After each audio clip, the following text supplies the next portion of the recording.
Hello बच्चों, कैसे हैं सभी? बहुत बढ़िया होंगे। एक्चुअली जो थर्मो का सवाल चल रहा था 22 नंबर का, वो हो गया था हमारा। अब जो 23 नंबर का कर रहे हैं वो कल ही करने वाले थे हम। बाकी हुआ यूँ कि ये जो लेंथी क्वेश्चन था तो वो इस पेज पे नहीं कर पाए, तो मैंने एक पेज पे कर दिया है और इसको हमने यहाँ पे एक फ़ोटो की तरह लगा दिया है, तो उससे हम आगे कर लेंगे, है ना। क्योंकि थोड़ा लेंथी क्वेश्चन होता है तो फिर क्या है, यहाँ पे थोड़ी वो पेंसिल अभी भी ढंग से चलती नहीं है, तो इस वजह से देखिए क्वेश्चन समझिएगा। और 23वां नंबर जो क्वेश्चन है वो देखिए, लिखा हुआ है x2 और y2। दिख रहा है आपको x2 और y2?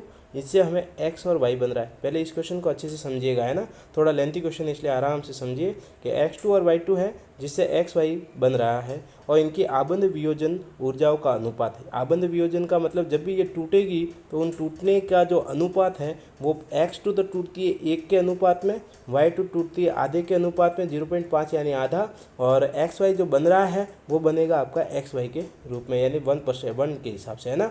तो 1 रेशो आधा रेशो 1 है, 1 अनुपात 0.5 अनुपात 1 है। अब ये कह रहा है एक्स वाई की विरचन जो है वो एंथैल्पी हमें दे रखी है, यानी बनाने की जो मात्रा है की वैल्यू जो है ऊर्जा वो दे रखी है -200 किलो जूल प्रति मोल। तो आपको ये कह रहा है कि x2 जो कैसे टूट रहा है उसकी ऊर्जा आपको निकालनी है। देखो यहाँ पर ये कह सकते हैं अनुपात दिया हुआ है पर वियोजन की मात्रा दी हुई नहीं है, तो थोड़ा इसको अब समझते हैं। लेंथी क्वेश्चन है इसलिए अब थोड़ा समझेंगे। देखो इस क्वेश्चन को कैसे करना है। ऐसे कोई भी क्वेश्चन है तो इसी तरह से करिएगा। यहाँ पे आप देख पा रहे होंगे कि x2 और y2 से हम एक फार्मूला बना रहे हैं, x2 + y2 = 2xy। देख पा रहे हो, तो यहाँ पे 2xy बन रहा है जबकि हमें सिर्फ एक xy की ज़रूरत है। चलो फिर भी देखते हैं, देखिए क्या हुआ। ये दिया हुआ है, देखिए उस अनुपात में 1 अनुपात आधा अनुपात 1, है ना। यहाँ पे x और y के लिए ऊर्जा जो है हमें कितनी दे रखी है, -200 किलो जूल प्रति मोल दे रखी है। इस प्रश्न में भी दे रखी है। हमें पता है कि ये एक्स वाई जो है वो सिर्फ 1 के लिए दे रखी है, एक्स वाई की वैल्यू, ठीक है। हमारे यहाँ कितने एक्स वाई बन रहे हैं भाई, 2 बन रहे हैं, तो ये वैल्यू डबल हो जाएगी। समझ गए होंगे ये। तो हम एक बार डबल करें, जैसे किताबों में अलग अलग तरीके से किया हुआ है, ठीक है ना। तो हम इसको आधा भी कर सकते थे क्योंकि सबको 1/2 लगा के आगे कर सकते थे। हम डबल इसलिए कर रहे हैं कि मल्टीप्लाई थोड़ा आसानी से होगा भाग की तुलना में। तो ये 200 था और हमारे यहाँ एक्स वाई की वैल्यू 200 थी, जबकि ये 2xy है इसलिए हमने इसको -400 कर दिया। समझ गए यहाँ पे। अच्छा, अब इस क्वेश्चन पे और आगे आए, तो लिखा हुआ है x2 + y2 = 2xy है, ठीक है। तो हमने अनुपातों को x मान लिया, जो x था उसको हमने 1x मान लिया, जो 0.5 था उसे 0.5 मान लिया, और 1 था उसे 1x मान लिया। समझ गए होंगे। अब इनको हम मोलों से गुणा करते हैं। उसके सबसे आगे 1 मोल लिखा हुआ है इसलिए 1 को 1x से मल्टीप्लाई किया, इसके आगे भी 1 है इसलिए 1 से मल्टीप्लाई किया, और इसके आगे 2 है इसलिए इससे 2 से मल्टीप्लाई किया। तो यहाँ क्या आंसर आ जाएगा, 1 × 1x की वैल्यू आ जाएगी 1x, 1 और आधे की वैल्यू आ जाएगी, ये तुम्हारी वैल्यू 0.5, और 2 और 1 की वैल्यू जाएगी 1। और हमें पता है ना कि डेल्टा एच वैल्यू कैसे निकलती है, उत्पाद माइनस क्रियाकारक, है ना। तो ये डेल्टा एच तो दे रखा है, हमें ऊपर दे रखा है एंथैल्पी है 400 किलो जूल प्रति मोल, दी तो 200 थी पर हमने उसको डबल कर दिया है। यहाँ पे उत्पाद की वैल्यू कितनी है, यहाँ पे उत्पाद देखिए, ये उत्पाद कहलाता है, ये देख लो आप, देख पा रहे हो उत्पाद कितना है 2x, तो ये 2x ले लिया उत्पाद। अब क्रियाकार के इन दोनों को देख लो, डायरेक्ट ही कर लो। 1 और आधा कितना होता है, 1 और आधा 1.5 होता है, तो हम डायरेक्ट 1.5 ही लिख देते हैं यहाँ पे 1.5। तो 2 में से 1.5 गया, कितना रहेगा, 2 में से 1.5 जाने से घटाओगे तो आ जाएगा आधा। तो यहाँ पे हमने कर दिया ये आधा, डायरेक्ट समझ गए। तो आधा का भाग अभी लगाना किस में है, इस 400 में। तो जब आधा का भाग 400 में लगेगा तो आंसर आएगा 800 किलो जूल प्रति मोल। अगर ये, अब ठीक है ना, यहाँ तक तो समझ में आ गई होगी वैल्यू। तो ये x की वैल्यू आ चुकी है। अब क्वेश्चन देखिएगा, थोड़ा समझिएगा। ये हम x की वैल्यू ले चुके हैं यहाँ वाले के लिए। अगर वो x2 का पूछे तो हमारी जो x की वैल्यू कितनी आई है, 800 आई है कि नहीं आई, आई है ना। हाँ, तो इस 800 को क्या करना है, अगर वो x के बारे में पूछे, ठीक है ना, समझना इस बात को, जो कह रहा है वो समझे। अगर हम x के बारे में कह रहा है तो x की बात सुनिए अभी, कि भाई अगर हमारे x की बात करें तो ये कितने x है, ये 1x है। तो अगर ये x2 के बारे में बात करें तो इसका 1x है इसलिए 1 से गुणा करो, तो इसका उत्तर आएगा 800। अगर ये y2 की बात करता तो हम इसे आधे से गुणा करते, तो आधे से गुणा करते तो 800 का हो जाता है 400। और इसको हम 1 से करते तो 800, यानी जिसका पूछे उसके हिसाब से कर लेते हैं। इसने हमें क्वेश्चन के अंदर x2 का पूछा होगा। देखिए ये x2 के लिए, और x2 के लिए 1x आया है, 1x आया है, और इस x की वैल्यू 800 आई है, तो 800 को 1 से गुणा करोगे तो कितना आएगा, 800 ही आएगा। समझ गए होंगे इस क्वेश्चन को, थोड़ा इंपॉर्टेंट और अच्छा क्वेश्चन है। आगे बढ़ते हैं। देखो थर्मो के थोड़े अच्छे इंपॉर्टेंट क्वेश्चन होते हैं, ज़्यादा करिएगा मेहनत। आगे बढ़ते हैं। यहाँ पे देखो एक 3 वैल्यूज़ दे रखी है इन समीकरण की, और समीकरण को आगे जाके ये पूछा हुआ कि b प्लस डी से e प्लस 2c बन रहा है, b प्लस डी से e प्लस 2c बन रहा है। देख पा रहे हो इसमें?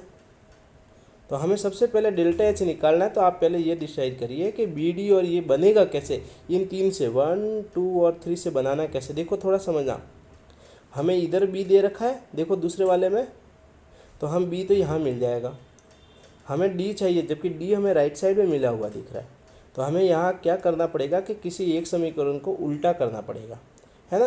तो यहाँ पे ये जो तीसरा समीकरण दिख रहा है, इसको हमें उल्टा करना पड़ेगा। तो ये 2d दिख रहा है ना, वो लेफ्ट साइड में आ जाएंगे, और e और a है वो राइट साइड में आ जाएंगे। फिर जो फर्स्ट समीकरण है ना, वो फर्स्ट समीकरण हम डबल भी करेंगे। वो क्यों करेंगे, वो आगे बढ़ते हैं। देखो प्रश्न मैंने ये किया हुआ, उसको समझना।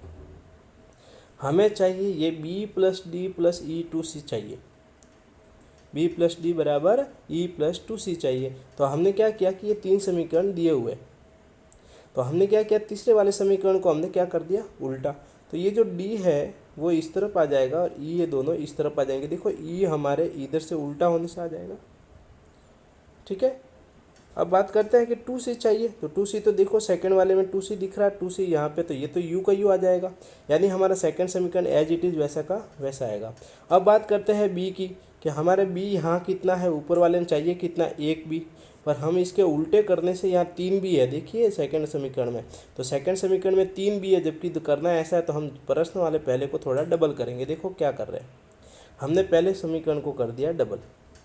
तो आधे a का क्या हो गया, 1a, b का कितना हो गया, 2b। तो ये हमारा समीकरण बन गया a से 2b। अब हमने क्या किया है, वापस अब इन सबको जोड़ना शुरू कर दिया। तो सभी को जोड़ दिया ना, तो सभी को जोड़ने से ऐसा होगा कि हम यूँ करें, ये a से 2b आ रहा है ना, तो a से बना ये 2b, a से बना 2b। फिर दूसरा समीकरण एज इट इज़ है 2 3b से, ये हमारा c वाला, और तीसरा समीकरण जो हमने किया था ना, वो डायरेक्ट ऐसे कर दिया। तीनों समीकरणों को हमने इस तरह से जोड़ा, तो काट के हमें पता चल गया ऐसा है। अब समीकरण देखना थोड़ा सा, वापस समझिए कि हमने क्या किया। समीकरण पहले को तो किया है डबल, और समीकरण जो तीसरा है उसको हमने रिवर्स करके जोड़ा है। तो हमने समीकरण को जिसको डबल किया तो उसकी वैल्यू को हमने कर दिया डबल, ठीक है। और जो जैसा था वैसा का वैसा। और 350 जो है ना, आप देख पा रहे होंगे क्वेश्चन के अंदर, देखिएगा वापस समझिएगा। ये देखिए क्वेश्चन के अंदर ये 350 दे रखे हैं, वो भी प्लस में, तो ये हो जाएंगे माइनस के 350। तो ये माइनस के 350 हो जाएंगे, तब आंसर इनका देखो कैसे आएगा कि 300 माइनस 125 और माइनस 350 करोगे तो आंसर आएगा माइनस 175। वापस समझिएगा कि क्वेश्चन आते कैसे हैं। आप कहोगे सर अभी भी समझ में नहीं आया है, वापस समझिएगा, है ना। थोड़ा सा देखिए क्या कर रहे हैं हम। देखो एक बार समझना, हमें क्या क्या चाहिए वो देखिए। इस क्वेश्चन के अकॉर्डिंग आप देख पा रहे होंगे कि b चाहिए, तो b हमें इस समीकरण सेकंड से मिल जाएगा। पर यहाँ 3b है, हमें 2b चाहिए, 1b चाहिए। देखो इतना तो समझ में आया ना, ये 3b है और एक ये 1b है। तो हमें है ना 3b से 1b करना है, 2b घटाना है। तो हम क्यों ना इस पहले समीकरण को 2 से क्या कर दे, गुणा। तो ये 2b हो जाएगा, ये राइट साइड में, और ये लेफ्ट साइड में। थोड़ा समझो, इस 2b कहेंगे हमें 2b, और ये रहेगा 3b, तो 2b से 3b कटेगा तो 1b रह जाएगा। इतना समझ में आया होगा अभी।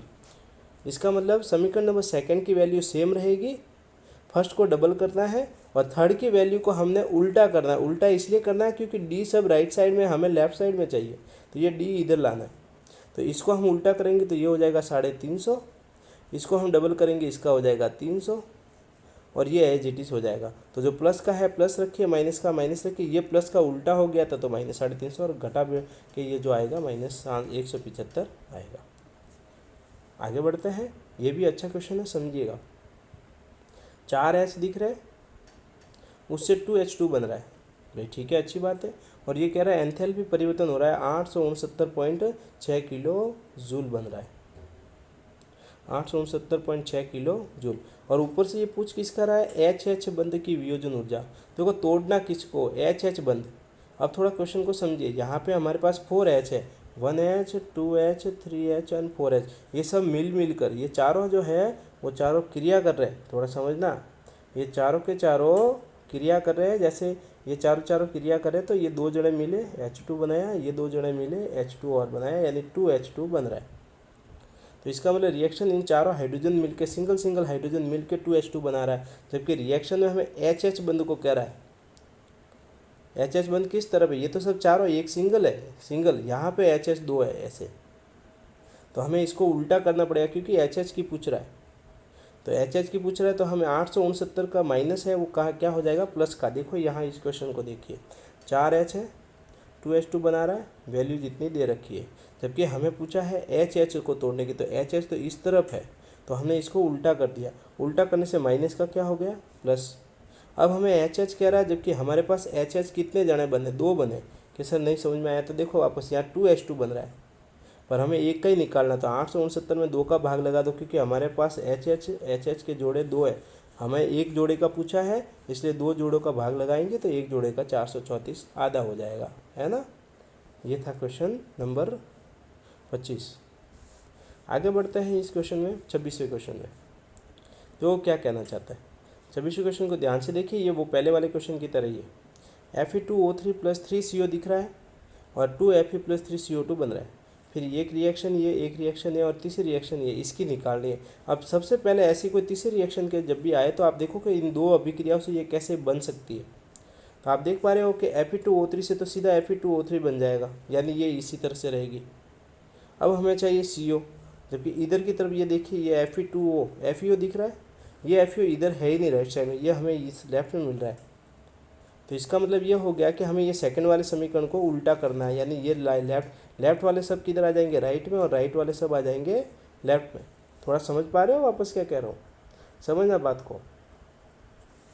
हमें ये वाला Fe2O3 चाहिए, तो Fe2O3 तो मिल जाएगा इससे, यानी पहला समीकरण एज इट इज़, ना डबल करना है ना वो कुछ भी, क्योंकि सेम है। जबकि हमें यहाँ FeO जो है वो 2FeO है और ये इस तरफ है, जबकि हमें राइट साइड चाहिए, तो इसको हमें उल्टा करना है, पूरा का पूरा उल्टा। प्लस ये 2FeO है और ये हमारा सिंगल FeO है, तो इसका मतलब इसको डबल भी करना है। इस समीकरण के लिए मैंने कर रखा है, देखिए क्या कर रहे हैं। ये देखिए सेकंड वाले समीकरण को उल्टा भी किया है और डबल भी किया है। तो उल्टा करके दिया, ये उधर था ये इधर था, तो मल्टीप्लाई कर दिया 2 से, ये बन गया हमारा। ये पहला समीकरण है, और समीकरण पहले और दूसरे को जोड़ा और जितना काटना काटी करनी थी ना हमने काट दिए, और आंसर में हमें मिल गया ये। और यही हमारे क्वेश्चन में दे रखा था, ये वाला क्वेश्चन में हमारे पास में दे रखा है। तो हमें ये तो ज़रूर समझ में आ गया कि भाई समीकरण फर्स्ट को तो सेम रखना है और सेकंड वाले को उल्टा भी करना है और डबल भी करना है। तो हमने यही किया, पहले समीकरण की वैल्यू सीधी ले ली, दूसरे वाले समीकरण को उल्टा भी किया और 2 गुना भी किया। तो पहले वाले समीकरण की वैल्यू थी 26.8, वो भी माइनस में, और दूसरे वाले की जो थी वो -16.5 थी। पर इसको उल्टा करोगे तो +16 हो जाएगी, और उल्टा करके भी डबल करना है तो 33 हो जाएगी। 16.5 का डबल कितना होता है, 33। जब 33 में से आप 26.8 घटाओगे तो 6.2 आएगी, और ये हमारा वैल्यू आंसर सही रहेगा। ठीक है ना। ये हमारे 2-4 क्वेश्चन और भी किए हैं, देखते हैं। देखिए वीडियो कितनी लंबी बनी है, 13.5 मिनट की बन चुकी है। तो अब एक वीडियो इसमें थोड़े से क्वेश्चंस और भी डालेंगे और थर्मो के और नए क्वेश्चंस बनाते रहेंगे, है ना। तो देखते रहिए वीडियो को और ज़्यादा से ज़्यादा शेयर करिए, ठीक है। और हिंदी मीडियम है तो हिंदी मीडियम वालों को, बच्चों को ज़्यादा इसको बताने की कोशिश करें। Okay, thank you.